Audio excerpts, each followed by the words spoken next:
I'm the head project manager here at Easy Street Property. I've worked for Matt for around 3 years now. I've worked a little bit in each department. And so for about the last 8 or 9 months, I've been leading the projects and the project managers here. So I'm going to talk a little bit today about some of the things that I do that make my contractors more successful. And speedy, kind of, because we want to get the houses done as quickly as possible, but we also want to make sure that they are good quality too, that we're putting out there for everybody. So one of the things that Matt has always taught me along the way, and one of the things that he used that made him successful in rehabs when he was doing them himself, was a 7-step process that he tried. So I'm going to share it here with you. And so these are just 7 steps that Matt used and then kind of trained us on. And this is how he finds, and he has always found, the way to make his day productive, to get everywhere that he needs to get around to, each of his contractors, and to make the most out of his day. Because when you run as many rehabs as we do here, we're very, very busy. So if I don't sit down at night at the end of the day and make new notes and, new list of where I need to go the next day, it can get really, really hectic. So it's the Rehab Project Manager 7-step process. And the first one is you're going to make a list of all properties. You're going to plan your day around your properties. So here in the Quad Cities, we have several different towns, but I would group them maybe in my mornings. I group my houses that I need to be at. So say, 10 of them are in Rock Island, 10 of them are in Davenport, Iowa, and 10 of them are in Moline, Illinois. I don't want to be in Moline and then drive to a Davenport house and then drive to a Rock Island house. You want to, make the most out of your day and your route. So you're going to plan that out accordingly. You're going to put it in a route finder. We've used several here at the company over the years. Tyler's really good at finding those. And kind of, path your way out and to the houses that you need to be at. And then you're going to plan that day around your appointments. So I meet with city officials a lot every day for different properties, for different permits. So if I need to be in Rock Island to meet an inspector like I was this morning at 11 a.m., I want to make sure that I plan accordingly, and I try to do all of my Rock Island properties around that time that I'm going to be over there, because it's a lot of travel back and forth. You lose a lot of time. So number 2 was use the en route to get the fastest, most efficient route. 2 stops out of order will cost a lot of lost time, and that's really true. I find myself, if my day gets disrupted and I have to run back across the bridge and back over to Iowa from Illinois, I feel like I'm chasing the rest of my day all day. So you like to stay on that path. And then number 3, you're going to text all your main GCs to meet at the property. It's a waste of time if your GC is not at the property. That is 100% true. If I go to a house and I see a ton of things that need to be changed or a lot of issues, if my GC isn't there, I can leave him a message. I can email him. I can call him and tell him, but there's no better way. He's not going to really know what I want unless he's standing in front of me. Then we need to talk about it. We need to decide if it's something that's actually doable, something we are going to do, something he's capable of doing. And so you want that one-on-one interaction. So I always try to be there when my GCs are there. Number 4 is walk property and point out all things not done yet, done and incorrectly. Walk inside downstairs, walk inside upstairs, walk the basement, walk the exterior of the house, walk the interior, exterior of garage, and don't take any phone calls while you're there with your GC. So one of the ways that Matt has found that it's most efficient, and it's true, is I walk into the house and the first thing I do is find my contractor, the head contractor there, the guy that makes all the decisions, the guy that can actually talk to me about what needs to be done there. I will find him. And then we start in that floor, the first floor of the house. So we start walking around the whole downstairs of the house. I'm talking to him. I'm asking him about his day, what time they got started this morning, if they're having any problems with materials. And the whole time that I'm doing this, I'm pointing out things. Oh, or what are we doing something with the threshold? Are we fixing this drywall? What's going on with this crack? I'm pointing them out to him, but I'm still talking to him. I'm giving him my full attention. I'm not answering for the electrician at the rehab I'm going to next. I'm not answering for the next GC. I'm just answering his questions. He has my full attention. That's that time that I have with him, try to make it most productive.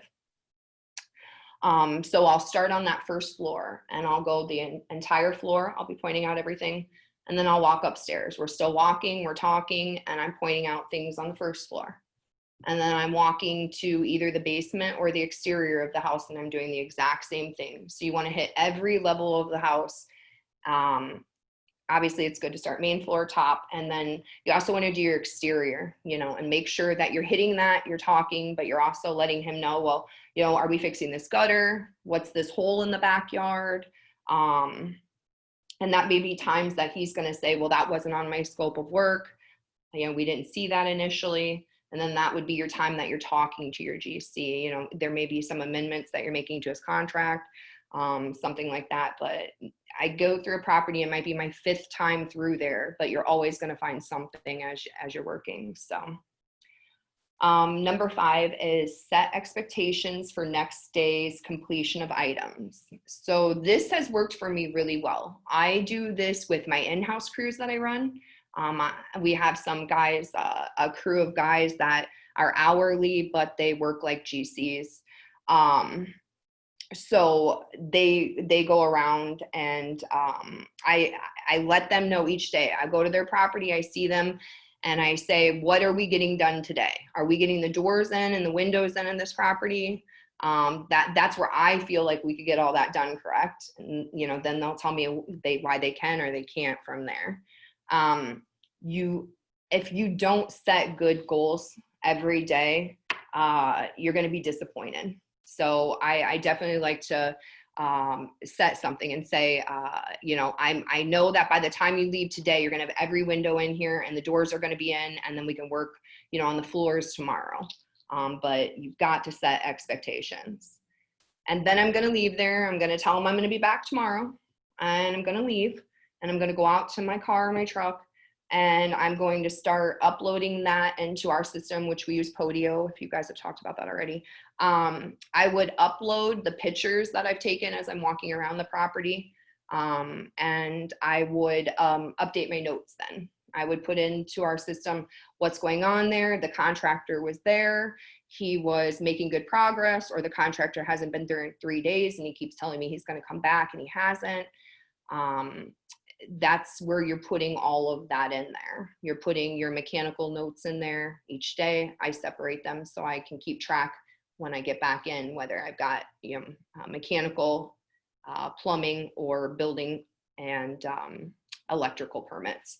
But each category helps me in that notes, and then I add my pictures to that, and then I can keep track. So the next day when I go out there, I'm just attaching more photos and showing that the contractor is or isn't making more progress.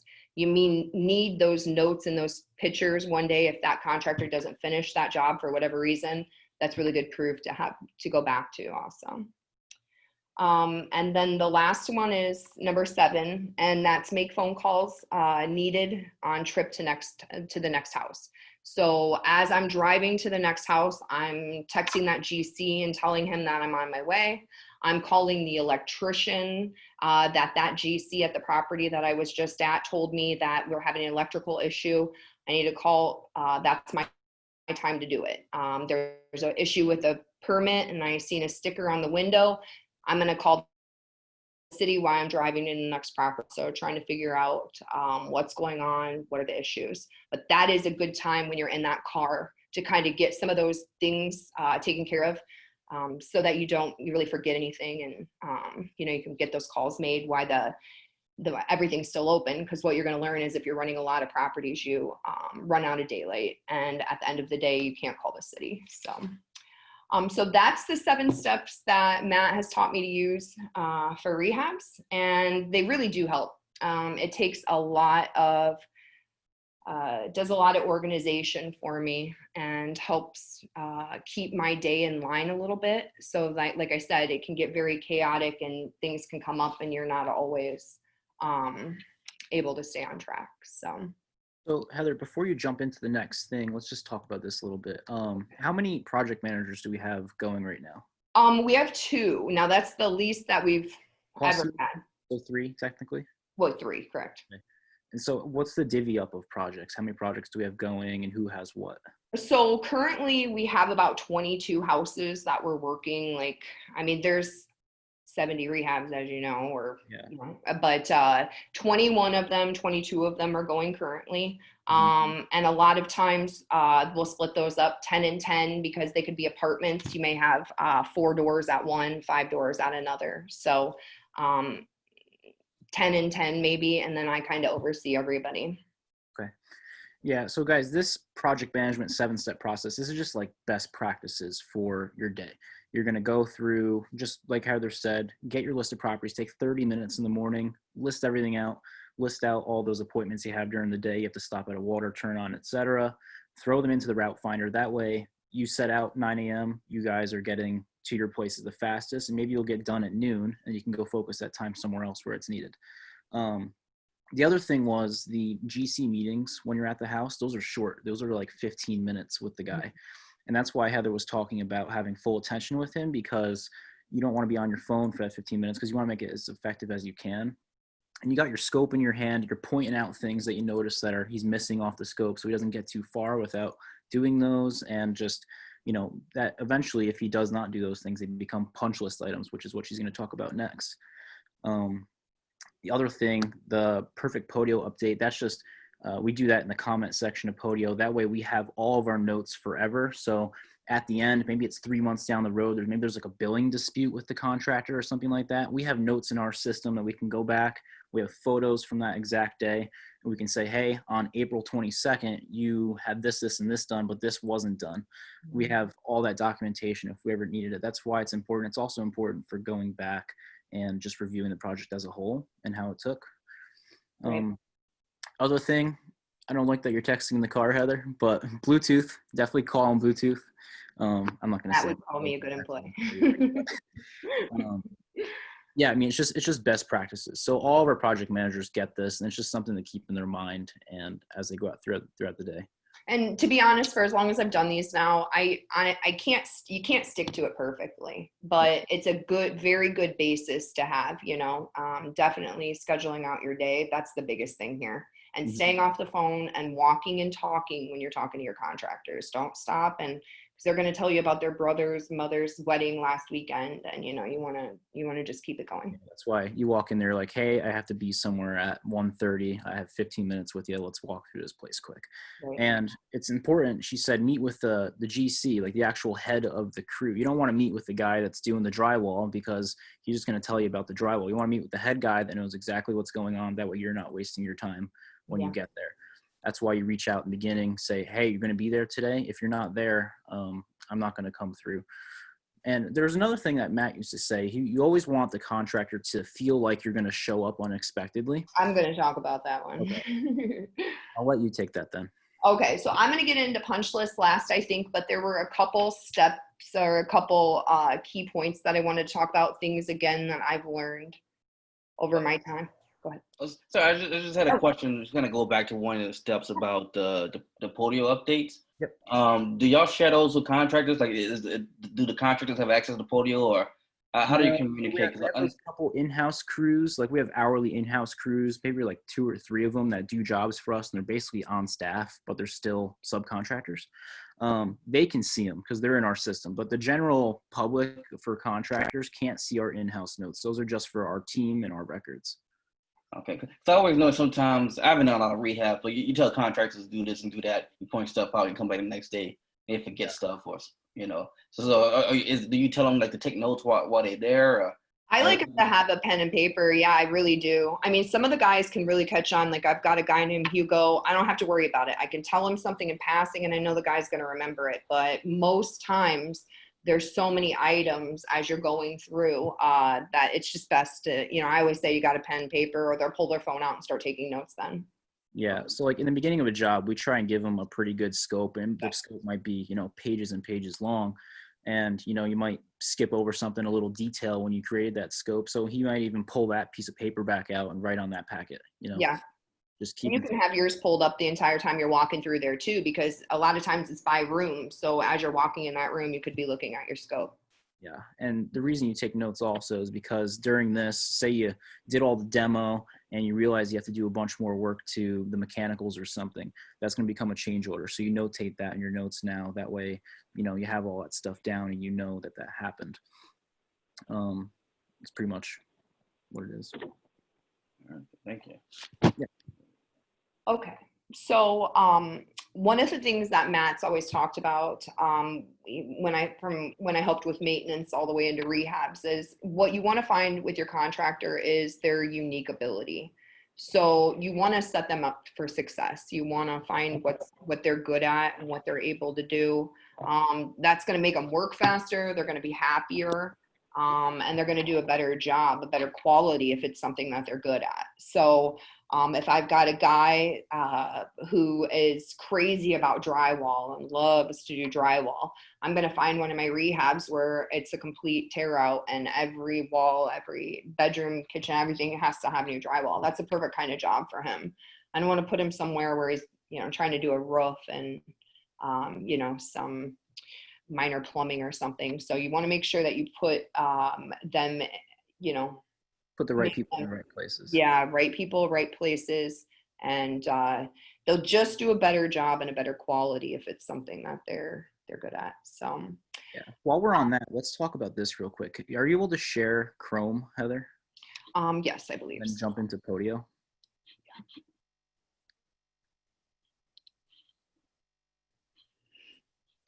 Go into Podio and then go to the vendor list that's in master lists. Okay. What are you seeing? Anything? I see your screen. It's kind of scrunched down though. Let me see.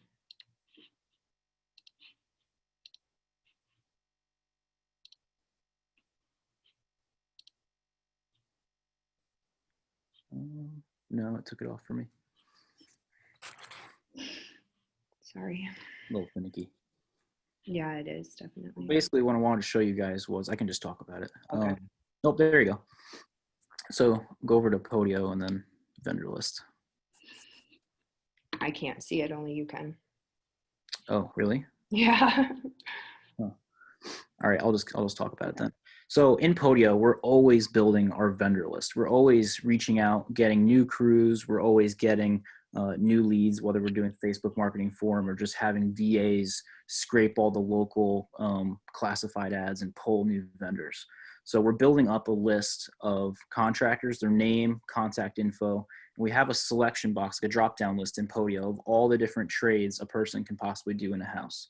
And it's a multiple choice. So you find a crew, you interview them on the phone. We're going to say, okay, what are your best things you're good at if you had to pick 4?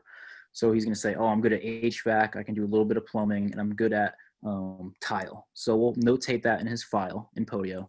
And next time we have a tile job that comes up, we'll be able to filter that down and see exactly who does tile. So our vendor list has 3,000 people in it. But you want a guy that does tile, maybe only 12 have tile down as one of their best abilities.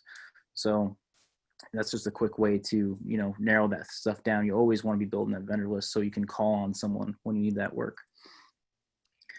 And that kind of goes into mass contacting also. So say you filtered your list down to the 12 tile guys, you can blind copy email all of them at once and request a bid for a project. You can blind copy text. There's an app on our iPhone where you can blind copy text people at once. If you have an Android, you can blind copy text naturally on an Android, but just a quick way to get bids and keep everything organized. I actually like that because what happens is I have so many vendors that I'm trying to work with that I will send one of those text blasts out and then they'll come back and we'll start emailing, and I don't have to actually pick up the phone and call them. Mhm. And then I can find out right then and there, because people will sometimes apply for anything. They don't even know it'd be a plumber ad and they only do drywall, so there's my chance to actually email them and say, what's your trade? What are you doing? What are you looking for? How many guys are in your crew? What are you guys able to do? You can kind of filter from that conversation. I lose 25% of my people already. And then I might bring somebody in, have them meet us at a property then, and then bid one of those jobs. Yeah. While you're talking about the next thing you're going to talk about, I'm going to try and pull up the vendor interview sheet, and then we can talk about that once I find it. Okay. Okay. So another thing you want to do with your contractors is you want to be very, very clear with your expectations.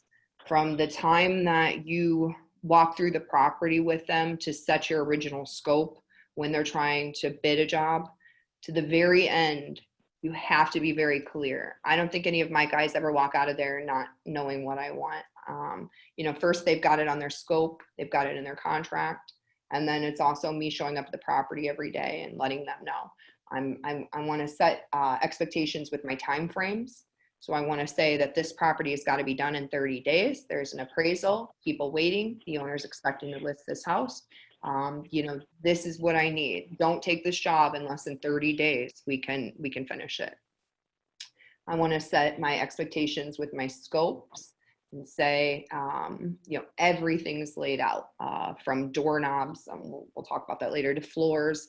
You want to make sure that if there's a roof involved, if that contractor is not doing your roof, you want to, that's in there. And if they're expected to do the roof, it's in there. So that on day 14, and you walk over there and you're going through the property and he says, well, I never bid that scope, or I never said I was going to do the roof.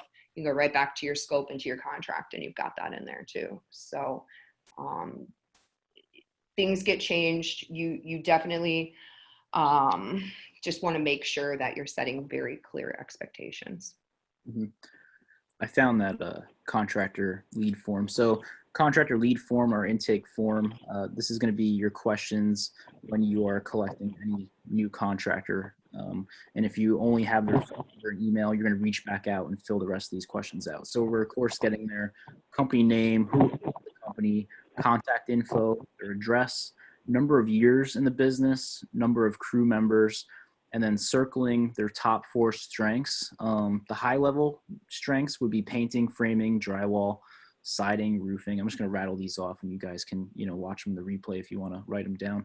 But siding, roofing, windows, GC construction, flooring, finishing, plumbing, tile, landscaping, HVAC, concrete, and electrical. That's the ones that we have on the sheet there, and they can circle which 4 they're best at. And after the fact, once this replay goes up, I'm going to share you guys, we have a vendor onboarding presentation that we'll have the guys, we'll probably get 5 guys, maybe 10 guys in a room. These are all brand new guys. Sit them down. We'll have the projector set up on the screen. We'll say, hey, let's go through what it looks like to work with our company. We run them through a quick, I think it's like 15 or 20 slide presentation. And it goes through how we pay out on jobs, what we expect for quality, and just right off the bat, before they even set foot on one of our jobs, they'll have, our standards, and they can either choose to not work with us on that spot, or they can proceed and they know what we need. So I'll share that with you guys in the replay. I have a question more about the fill out the form. Is there a minimum amount of years and a crew size range that y'all target for each? It really depends what you're doing. So if you're doing a full-on rehab, you want this crew to do pretty much everything except for mechanicals, you're going to want a crew with, 4 guys if you want it done fast. If time isn't really an issue, you can send a crew of 2 in there. If he's doing something really specific, like he's just, doing a bathroom real quick, it doesn't really matter. But it depends on the scale and timelines. Like I said, if you've got a full gut and you know that you need every wall in that house drywalled, you're going to look through your guys that are, drywall to do. Yeah, it's rare that you find a crew that can do everything from A to Z. It's almost never you're going to They're going to tell you they can. Yeah, but it's rare because everyone has their unique ability. That's why we're taking those 4 things that they're best at. And we're going to puzzle piece different crews together to get the entire job done. So It's just something to think about. What about many years of experience? Years isn't too important. I mean, you can have a guy that's brand new that, just started his company, but he's amazing. I mean, I Yeah. think, remember, who was the guy that did you remember the funeral home rehab we did? I forget his name. Mm-mm. One of our I best. don't remember who did it. For instance, Is it Francisco? so No. maybe Sanchez? Juan Sanchez. Juan Sanchez. There we go. Juan started his business. He probably had a 6-month-old contracting business, but he turned out to be one of our best guys. You just set him on a job, and he would just do anything. It was like amazing what he could do. Yeah. So, I mean, I don't think time in business is really that important as long as they're, quality's there and they're showing up, doing what you have. I haven't found, like I said, I've been finding contractors for Easy Street for 2.5 years probably. And everybody's going to come in here and tell you that they can do everything when you have an interview. I've just found that my gut can tell you a lot. The guys that are more quiet, the guys that aren't really showy, they're the ones that are going to stay. They're the ones that are going to, probably be really good. If they're in here telling you all day that they're the best drywaller and roofer and, I'll take care of the foundation too.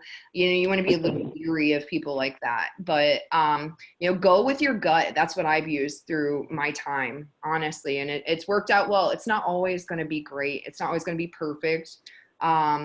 But if you get somewhere and you're walking through a property and this contractor knows something and it teaches me and it teaches the project manager that I took with me something new about a sill plate or something like that, those are the kind of guys that, you definitely probably want to employ or, work with. So, I mean, there's no perfect GC. It's just, it's individual on every property. Mm-hmm. But if you feel good about them, I mean, and they seem like they know what they're talking about, it's usually, I mean, you can trust that. Yeah. You can do a lot off your gut, but don't ever get too comfortable to where you're at the point where you're not signing contracts or getting things written down on paper. That will come back to bite you. I mean, everyone can talk up a good game, but you always want that stuff. You want to prepare for the worst in every situation. Always get your contract signed, always get scopes out, always do everything following your process every time. Don't ever break it. Even my favorite contractors, I take their scope to them every single time. I still do the exact same things that I do with my other guys. They have a contract, they have all the things. And these guys, sometimes they've been working with us for so long that they know what the scope, they know what I'm already going to ask them to do. They already know, they could probably walk through the property themselves and go ahead and rehab it, but we're still going to do the contract and we're still going to do the scope with them. Yeah. You still want to walk through. Our end product is always the same. It always has to look to the same, even though the house is different. It's always going to have. Heather, can you hold over Jim for me? Do what? I'm sorry. Can you mute Jim because his phone's a little staticky. Oh, okay. Do you have like a summer contract that y'all provide? I mean, a contract? Yeah. Yeah, I think I can throw a link to it, like a template for it. I was just about to ask that if you guys could share it on one of you guys' contracts. That way I could take a look at it. All it is really, it's just saying this is an agreement between us, we're actually called the general contractor when we sub out. So we're the general contractor, and between the subcontractor XYZ, we're agreeing for this amount between this dates, between these completion dates. And we just list out, for between this date and this date, I want this done. Between this date and this date, I want this done. And we're laying out our payouts between those dates also, because we pay out in quarters. So all that's in there. I think there's a hold harmless in the contract just in case there's any like liability things, and there's maybe another section for some other type of liability thing. There's something where you can change to, so you can amend it, right? A little section where we can kind of put in there something separate. There's like a customizable. That's pretty much what the scope is. But there's another contract for change orders. It's pretty much the same. It just overrides the original contract. Mm-hmm. We also have another contract. I don't know if I can share it because it's so in depth and kind of specific to us. We have a master contract. So the second someone comes to work for our company, they sign a master contract with us just to work with our company in general, no matter what the project is. And then they sign contracts per specific house. So the master agreement covers everything. And then the scope of work contract covers each specific house. That way you're not signing a 40-page contract when you go to work on one house. So what happens if your guys, they go over the time frame and stuff like that? Do you have like any penalties or anything like that? yeah, we have a fee schedule built in. I forget what the exact numbers are. Heather, you might know. I don't know the numbers. I don't know them offhand. It's not too much. It's a certain amount. It's like an escalating scale of how overdue the project is. So like the first week or something, it's like a low fee. And then if it runs 2 weeks over, it starts to just start going up and up and up. So they really are, pushed to finish on time. You're hopefully not allowing it to get like that though, because you're at that property every day, pushing them along. And that's why that 7-step process comes in. You're meeting him there. You're always making sure he's actually there and getting things done. So it all plays hand in hand to get everything moving. Yeah. One of the other things that Matt has always said that you should try, and it's worked also, is I'm going to get to know my contractor. So when I'm going in there, these guys think that they're my number one contractor. They're, that they're my guy. And when I do that, when I make them, when I work with them like that, they're the guys that are going to give me the lower bid next time. They're the guys that are going to take a job that they really don't want, but I really need to have done. These are kind of the things like I walk through and I don't know. I know Hugo, I know one of my guys, I know he's got kids. So I'll say, how's the kids, as we're walking through, but I know, and Matt likes, and always has I want to know all of his crew members' names. When I walk in, I want to know Hugo and his brother Martin are the ones that are always, working on the windows and doing the doors. And I know, Juan's over here and he, is doing something in the back. But each of those guys know my name, so I like to know theirs. If I make them feel like they're my number one, they're going to try really hard for me. They want to do a good job. They want to take pride in the work that they're giving me. So I want to make them feel good about that. Yeah, so I'm going to check on rapport building. I mean, would this contractor go work on his aunt's house and do a bad job? Probably not. No. So if he's going to go work for a random company off the street, he might treat it that way until you end up building some, personal rapport with them and connect with them somehow. Yeah. You want to know, like I said, his crew members' names. You want to know what time your crews like to come and go. I got some that they don't like to come in until noon, but they work until 8 o'clock every night. You want to learn their schedule there. So even though you're calling them and you're texting them each day, telling them that you're coming, you definitely want to start catching them at their times where they're there. So if he goes and gets coffee between 10 and 11 every day and goes to lunch, I don't want to show up at the property then, because that's a wasted trip. So I want to learn what kind of vehicles they drive. So even if I don't happen to stop, but I travel so much that I drive past that house a few times a day, I want to know if his car's there. I'm making a mental note. Is he working at 3 o'clock in the afternoon? Is he gone every day at 1 p.m.? I mean, I don't know how much work you can get done if you're not coming in until 9 and you're leaving at 1. Those are the kinds of things that I want to pay attention to. And I also want to pay attention to if that contractor seems to be an issue time after time after time. So if continuously I keep telling him he has to go back and fix this, or we're walking through the property and I tell him, we come up with a few things that were on the list as we're walking the property each day, and the guy never writes them down, never does anything with them. And then I show up the next day and he's still, those items aren't done. Probably by the third day, I'm going to be very blunt with him and say, please pick up a pen and paper, because I feel like I'm wasting my time when I'm here. These are the things that I'm going to do with him. So, but if they seem to be a problem, 2 or 3 rehab, 1, 2 rehabs, you don't want to keep them because they're not doing a good job for you. They're not doing good quality. If it becomes too much of a bottleneck, as we like to say, you're just going to cut ties. Yeah. When we were talking about time, they're like showing up and making sure they're there. Mm-hmm. One thing we've done a couple times, we didn't do it on a big scale because we were just kind of trying it out, but we had a couple issues with like break-ins at our rehabs. So we ended up putting one of those Simply Safe cellular alarms at the house. And it's actually a good way to keep track of your contractors there, because on the computer, you can see the log of when the alarm is deactivated and what code was used. So your vendor can have a specific code. So your GC can have a code 123, your HVAC guy can have a code 4321. So you can go on the computer at the end of the day, say 4321 logged in at 3 p.m. and rearm the house at 6 p.m. So I think the Simply Safe alarm is like $200, and it's like, I don't know, $5 a month to have. So you can place that at your rehab. It's an easy way to see who's coming and going. And if anything does happen, you should at least know maybe who did it. Did it. The other thing Tyler was touching on a little bit earlier was the most important thing is show up to your properties every day. If the contractor knows that you're coming every day, they're going to be there working. A thing that we've always done is, even if we can't make it, so say your day goes like this and it gets crazy and the city inspector calls you and he says you need to be in Rock Island here and you can't get over there. This is what I do with my crews right now. I have a swamp day. I had 2 walkthroughs this morning. I had a meeting with an electrician, and then I had this meeting today. I knew that I wasn't getting to all of my properties today, or the properties that GCs are waiting for me at. So I texted them this morning like I always do, and I told everybody I was coming. I'm going to text them at lunchtime, or it's a little after now, but this afternoon I'm going to text them again and say, oh man, I'm running super late today. I'm sorry, I got behind. I had a meeting. I'm going to stop by on my way home.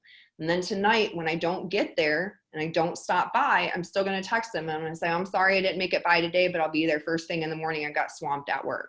You're going to be making them think that you're coming, whether you know you're not going to make it or not. Because again, if they think you're coming, they're going to be at the job site. And that's the hardest part, is when they're GCs and they're not your hourly employees, they can do whatever they want. So if he may not want to come to work for 3 days. I have no control over guys like that. They can do whatever they want. But I at least can show up and find out if they're not there for 3 days. And when it's the 3rd day in a row, I'm probably going to tell that GC that we can just cut ties, because I have deadlines and things that need to get done and I want to move forward. Mm-hmm. Do you guys have any questions about any of that stuff that we went over so far? Well, I got one question. I kind of got cut off. I was wanting to ask Tyler, what is that alarm system or that he puts on the properties, that Matt puts on the properties? It's like SIMPLI, safe. So SIMPLI.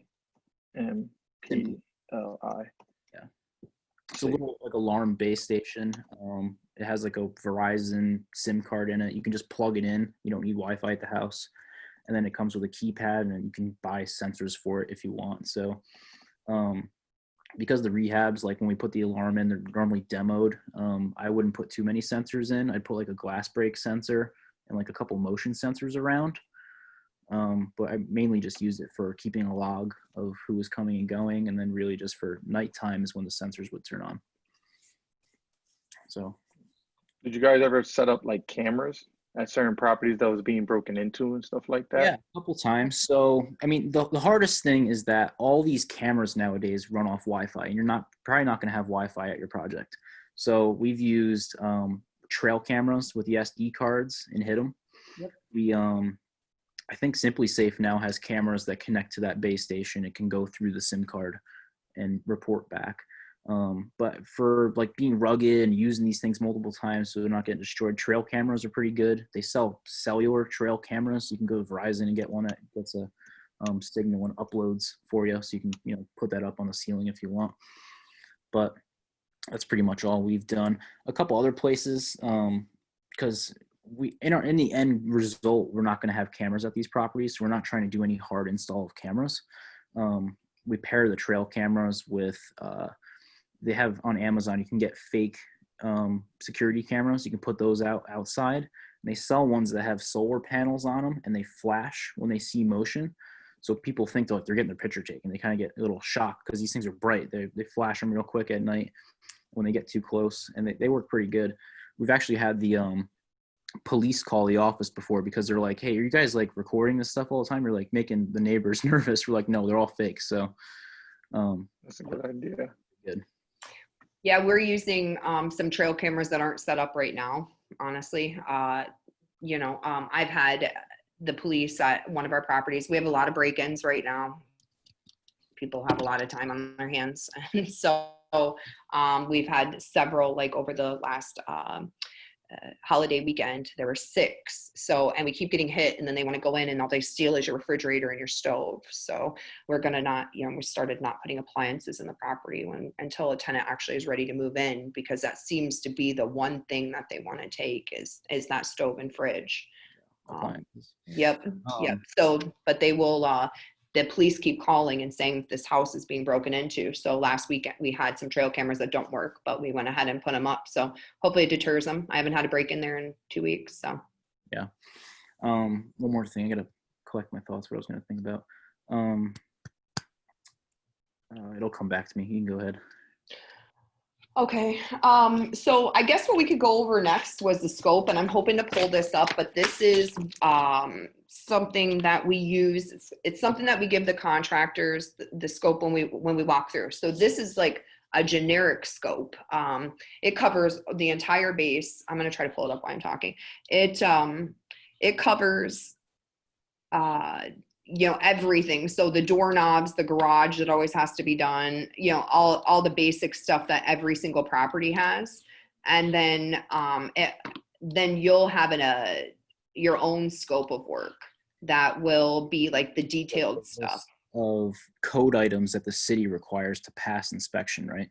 Right. So each city will have a list of, here's everything that we're going to look for when we do an inspection to pass for your final.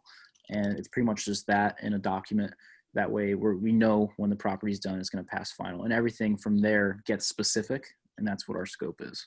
Yeah, that's what you'll do with them as you're walking through the very first time when he's looking to bid that property. So I remembered what I was going to say. So another thing that you can pair with that Simply Safe alarm is a smart lock box called Code Box.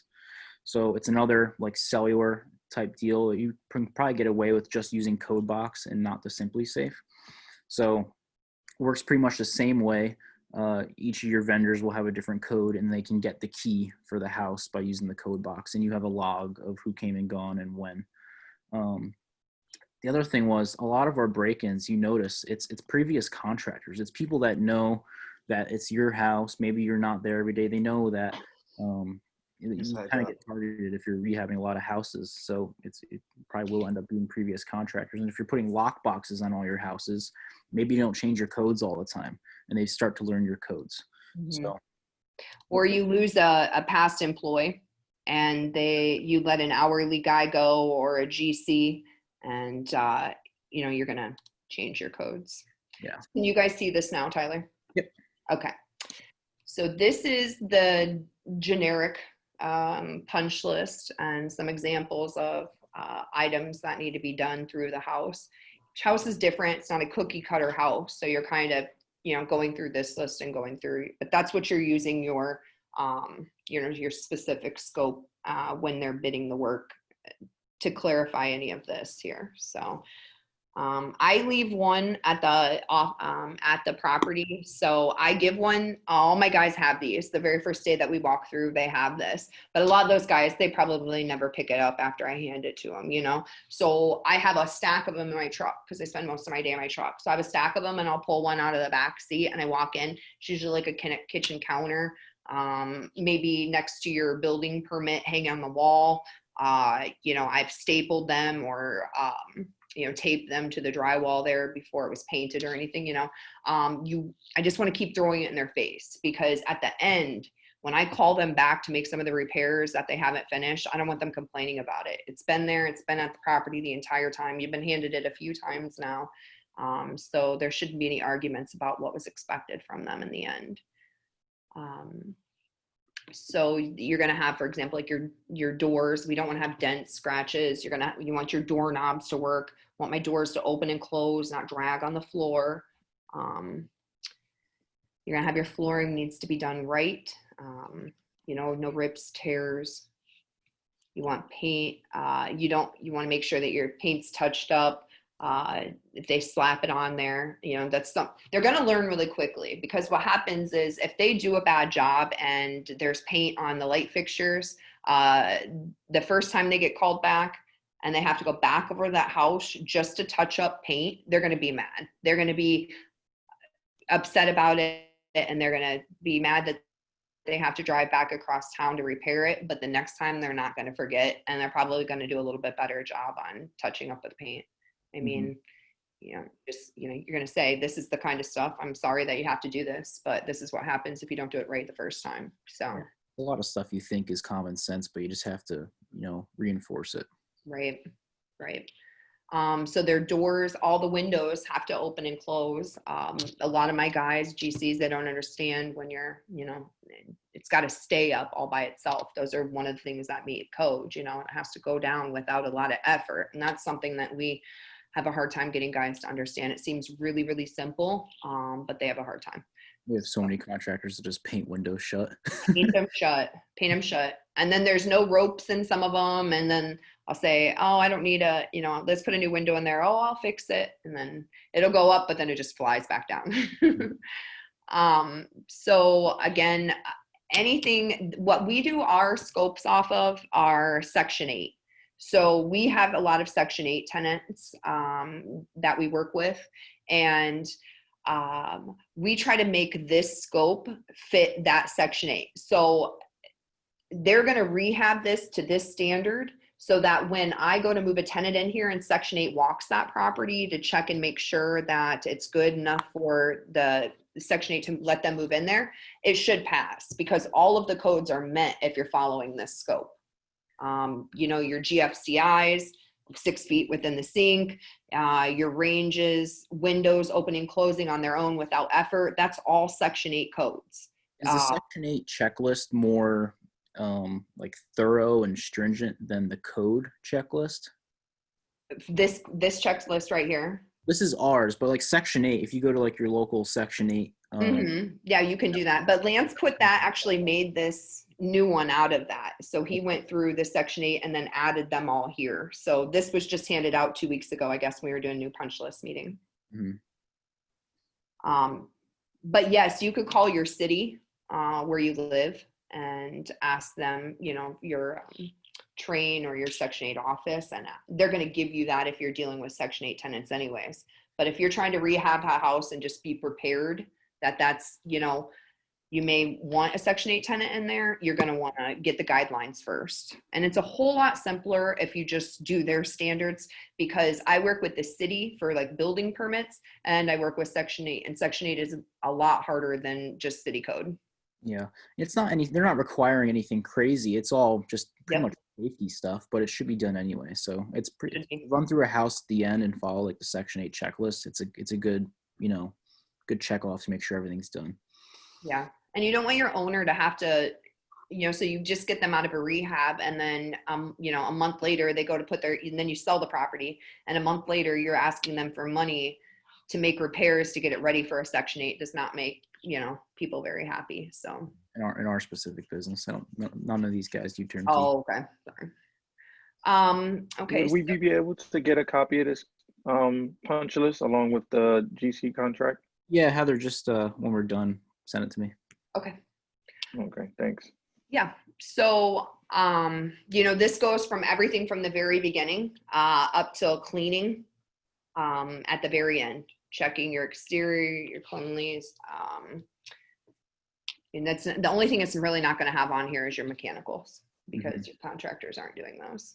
That's another thing to look for when you're doing your daily walkthroughs, is just how clean the crew is. You want the crew to, keep everything tidy, not just have a disaster when they're in the project, because the city actually doesn't like that either. I think you can get fined for it. They won't walk through. I have them decline me on properties. You have some ductwork laying around, they won't go. Yeah, so if the contractor has stuff everywhere and the city has to go through for an inspect, they won't, because there's material everywhere, drop cords everywhere, all that stuff. It has to be a safe environment for them to walk through, or if they don't feel comfortable, they don't have to come in. Yeah, more wasted time. You got to reschedule that appointment and come back. Yep. Yeah. And then a lot of times that's a reinspection. So they can charge you a reinspection fee for that. And here in the Quad Cities, it's $77. So if my inspector does not get into a property because the code is supposed to be fan, but it was, tile, at $77 that I may have to pay the city just to get him to go back out there. It's just going to depend on what inspector you get and, how often you do that probably, but it's definitely not something you want. So Heather, let's unmute everybody if you see that button there. Let's do some questions.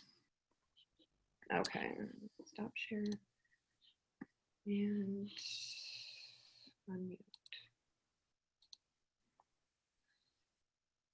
Okay. Okay. So any of you guys, all you guys are unmuted. Jim, Sai, all you guys, if you got questions. I have one. You mentioned about paying in quarters or so. Do you give in your contractors a deposit up front, and is it 25%? Or how does that work out? We almost never give a deposit to a contractor because we supply materials. That's the main reason why we don't do it. Okay. But you can almost never give a contractor a deposit because there's too much risk in it. They can just walk away with it, That's why we do pay in quarters, just to make it easier for them to, make it through the entire project. If it's a 1 month project, you don't want to just pay them a lump sum at the end because they might, run out of money to pay their crew halfway through. And that might be a reason they flake off the job. So we pay in quarters. Each quarter in an ideal situation would fall probably like every week. But we almost never give deposits up front for material. We have in some circumstances, if it's a guy that's worked for us for a long time, he's doing a special project where he has to get material himself, but yeah. Really shouldn't have to. Most times, we make it through. I would say in the last year, I've probably only had to do a small deposit on maybe 4 or 5 times. And that's for special case scenarios, like a big foundation job for a house or something like that. A little special one-off or something. Yeah, there's only 2 situations why someone want a deposit. One is to front the material cost, and 2 is trust. So they either don't trust you or they need the material money. You can flip the table and say, well, I also don't know who you are. So there's that level of trust too. Maybe you can get away with not doing a deposit. Yeah. Are you guys finding it hard to have all your GCs pick up materials, or are you bringing the materials? You have someone else bringing the materials to the property? Yeah, so I don't know if you know how our operation works, but we have a warehouse where we stock probably 90% of the stuff that'll go into a job. The bulk material like paint and lumber and stuff like that, we have drop shipped there. So the lumber yard will go there, enter the code, they know the code to the door, and they'll drop it right in the living room. Same for paint, but all the little fixtures, outlets, all that stuff, they'll come to us to pick up. And you can do it the same way with like Lowe's pickup. You can go there, batch up an order, make it for somebody, and then you'll get the notifications for when they pick it up. There's a program because I know all you guys don't have access to like a warehouse and ability to stock materials and stuff, but Lowe's has a really cool, I forget what it's called, we have to search for it a little bit. You can set up for like a business account at Lowe's where you can manage all your orders and have like specific pickup people, and it really makes it easy to run Lowe's as basically like your own warehouse. And people can't charge stuff to your accounts, but they can like submit requests for you to approve, and you can approve them, and then it gets charged. So that program exists. You have to just look for it. I forget what it's called. Yeah, I have it set up in Home Depot where my guys go there. They go on the Pro Desk line and they just send me a text message. I just gotta reply back, and then they can walk out with it. Yep, pretty much what it is. I think Lowe's has like an app you can just manage it all on. One thing we've changed here recently is that we have in-house GCs, like I talked about, hourly guys. To save money and save time, what I started doing is we hired kids over the summer, and they've been delivering our materials. They've been delivering them to our hourly guys and to certain GCs, or to my masters from mechanicals that work for me. I don't want those guys off of the job site. It's hours that you're wasting, money, just so much money out the window if you've got your master plumber coming to the warehouse to pick up a slip, to go then to the shop to pick up the special order item he needed, and then drive all the way back over to Rock Island. You've just paid $100 for that guy to drive for 2 hours. And in the meantime, you have a property that's sitting there and your plumbing's not being done. Or my hourly guys, if I take one of them, it just seems to be more money wasted and less job being done. That's really hourly only though, right? That's right, hourly only. Guys, it doesn't really matter. It's not really money out of your pocket. Mm-hmm. But, yeah, if you have any hourly guys, for sure. You guys as like the business owners don't want to be the person delivering material, but you also probably don't have hourly guys doing jobs for you. So I don't know, hand in hand. I remember that. My first project, I called hell trying to do that. Yeah. Don't be delivering nails to projects, Si. And the last 2 months been hectic. I've been running back and forth to Home Depot. You know, my guys, sometimes they'll go pick it up, but you know, sometimes they're busy and I'm the one going to get it. I am the head project manager, and I probably go to Menards 8 times a week. Like, they know me there, and I don't even want to know them. I'm at the gate, but I'm there a lot. But honestly, it's because I want to keep my crews on the job site. It's super important to me. So I get it. It just works better for me. Makes more sense since I'm not driving around. So, Tyler, I remember when I was out there in Iowa, Matt mentioned about somebody they did this profile, and he realized he had someone in a totally different wrong apartment. And Heather. She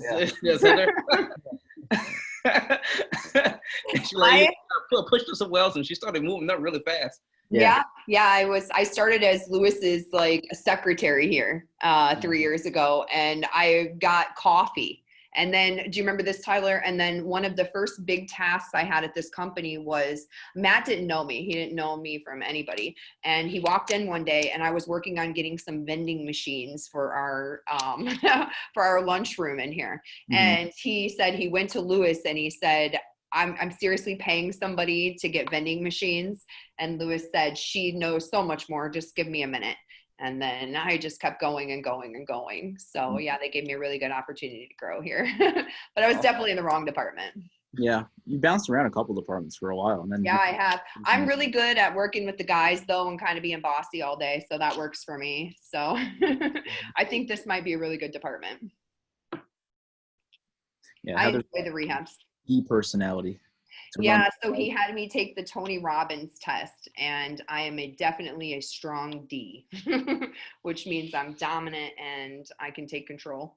And my mind is scattered, so that's why I work really good in this, because like I said, today has just been chaotic. It's a Friday, and I think I have my plan, and I have my list of where I'm going this morning and exactly what's happening with my properties.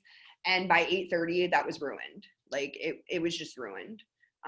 So, you know, I just try to get back on task as soon as I can and try to get through those properties and get back in line. But sometimes you just, you know, things happen. So just got to be able to roll with the punches a little bit. Yeah. Guys, do you have any more questions before we sign off here?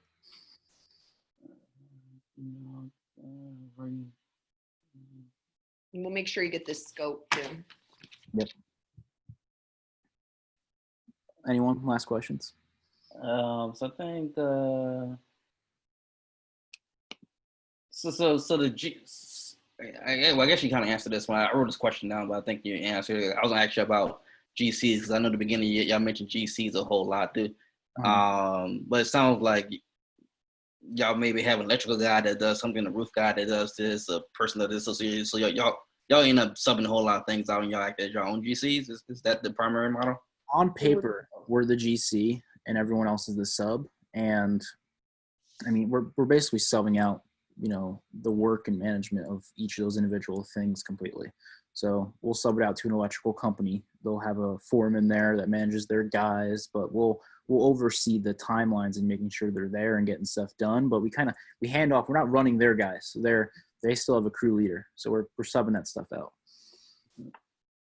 So you may have, you know, you're going to have an electrical crew there. You're going to have a mechanical crew there. You're going to have your plumbing crew there. And then you're going to have your GC crew there. And then you're probably going to have a roofing guy that might be roofing at the same time that your GC's inside. You could have a guy doing your foundation at the same time. A guy does basements, and, you know, there's a lot of different groups. When we say GC, we're just saying the guy that's doing 90% of the work in the house, like the drywall, the flooring and stuff. He's not actually GCing the project. That's what our project managers are for. He's just doing, you know, that big bulk of the work in the house. He's not actually a GC. He's the guy you're looking for. Yeah, your GC, which is a project manager, which is part of your company, Easy Street. Mm-hmm. Mm-hmm. Now, why? If you could explain to me why you guys on paper are writing that you're the GC and you're subbing everything out. Can you explain to me? Well, we are a licensed general contractor. Okay. So it's really just liability. That's why we sub almost all that stuff out. We don't want in-house guys, so we just sub all that stuff out. But we are a GC. Okay. So We that's have something for me to look into to get my general contractor's license, and that way I'm basically subbing everything out. The city considers us a Yeah, general that allows you to pull your own permits and stuff, and makes it a lot easier. Okay. I forget the process. I forget how long it took, but you had to read. It's like a 2-inch thick code book. Go to a national. I thought we were supposed to pass your test. Who, me? Yeah, I'm still taking it. I've been studying. You are? I am. I'm going to go for my contractor A license and show all the boys how it's done. So, That's right. Heather, trust me. yeah, wish me luck, guys. It's I going to be great. believe Tyler was supposed to do you're it gonna too. pass that with flying colors. Yeah. With strong D. I heard it's kind of hard, but I'm trying. All right. Well, we're doing another one of these next month for rehab, so I'll be back then. And Yeah, guys, we're having another one, which is gonna be is that July is Monday or not yet? Let's see. Wednesday's Monday. Oh, Wednesday's Monday. Wait, what? Or Wednesday is the first. Sorry. Is that what you're trying to- Yeah, so the next one is gonna be the one to wrap up the month. So I assume we'll have Matt on that one. I'm not sure what the topic is, but I'll email you guys. I'll give you guys the replay. So I'll catch you guys on the next one. Okay. All right, everyone.